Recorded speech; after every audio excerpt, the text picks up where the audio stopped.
Ayan na guys, nag-steam po tayo ng spare ribs at kalabasa ang nilagay ko dyan. Yan, niloto natin sa 20 minutes. 20 minutes lang yan guys. Yan. Tingnan natin. O yan, spare ribs po yan. May ano siya, may luya, kalabasa.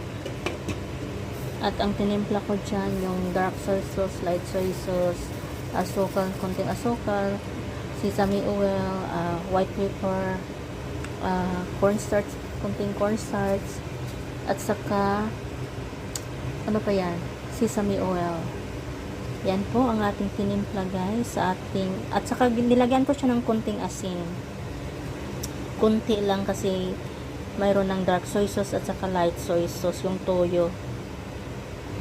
Ayan na guys, hintayin natin siya na maluto.